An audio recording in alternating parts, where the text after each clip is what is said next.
Hey guys, my name is Andrea and today I want to welcome you back to episode 2 of my new series that I call Genealogy 101, how to research your family history.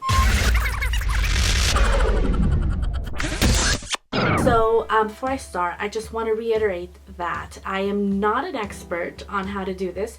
I just want to share from me to you tips and tricks on how I did it and share my journey and my stories and my struggles because it's been kind of hard to do this. So in this video, I'm basically going to show you how I found documents for my family. I know I talked about Ancestry.com, but that is not where I got my documents from. In order to search for your family and be able to see the documents, you have to pay for a membership.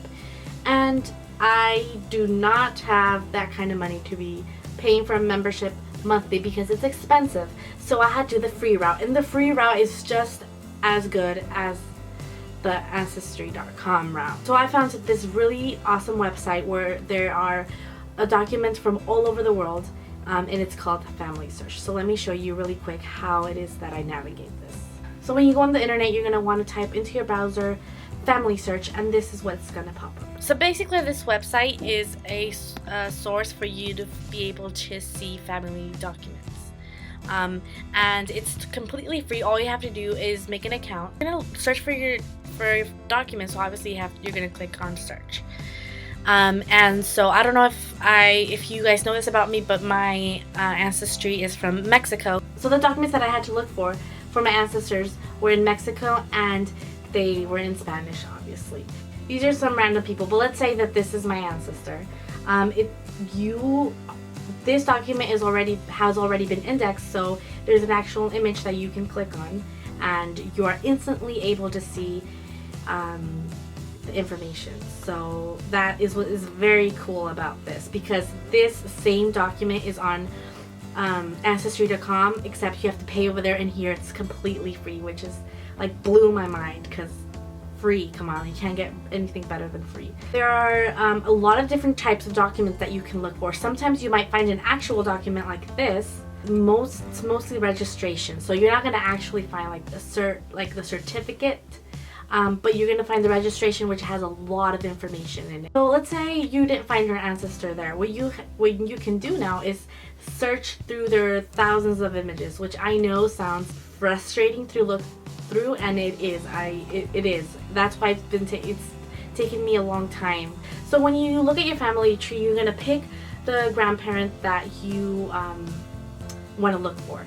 So it's always good to have an estimated birth year, and if you already have like a concrete birth date for them, that's even better.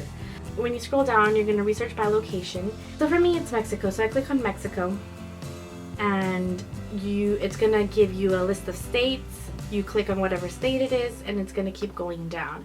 So it's gonna give you a list of the different registers that they have. So right here it says like the Catholic Church records, or like the civil registration. So I already have a document it's like one of the first ones that I found for my family, and it's this document. It's a civil It's a civil registration document. It's not an actual certificate. And this document is the registration of my great-grandparents' marriage.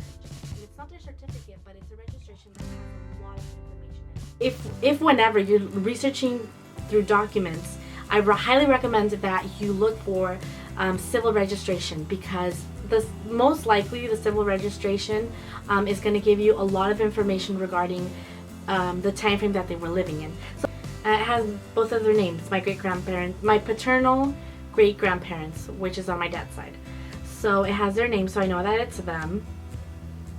And it's cool because it says the day and the hour that they were married. It goes on to say how old they were, which came to a surprise to me because they were pretty old. They were 33 and like 32 or something. And it also gave information onto what their occupation was. And for my great-grandfather, it just said he was like a merchant or something of the sort. Apart from their occupation, it also lists their parents' names. So my great great-grandparents, which is super awesome because this is a kind of document that is going to further your family tree. So let's say you didn't know what their names were, then now you know because it's in the document. Like, that's so awesome. Like, blows my mind every time I find this kind of information. So anyways, from these documents you might also learn things that your family didn't know about. Like for example, in my case, it says in this document that my great-grandmother, when she got married, she was a widow.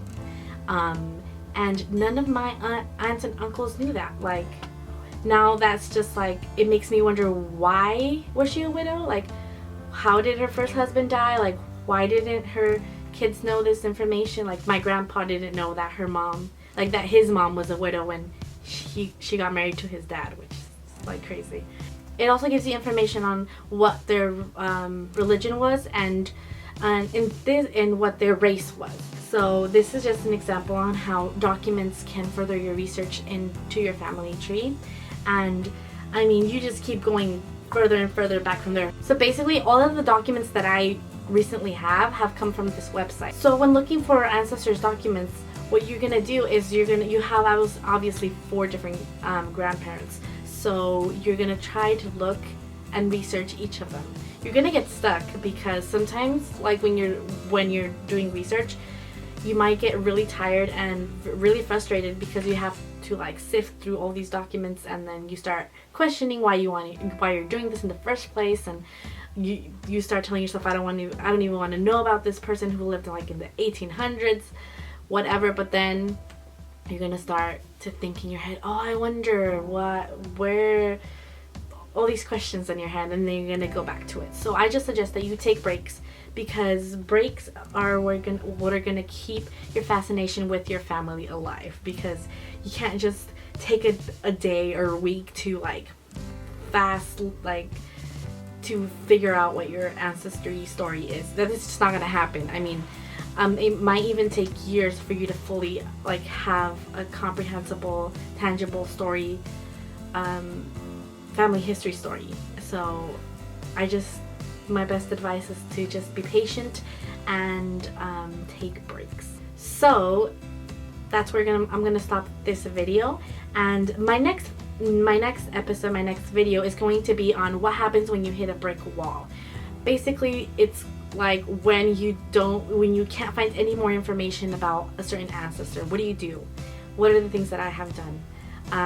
And so yeah, go and see that video. If this is the first video that you have seen, my previous one was on how to start a basic family tree.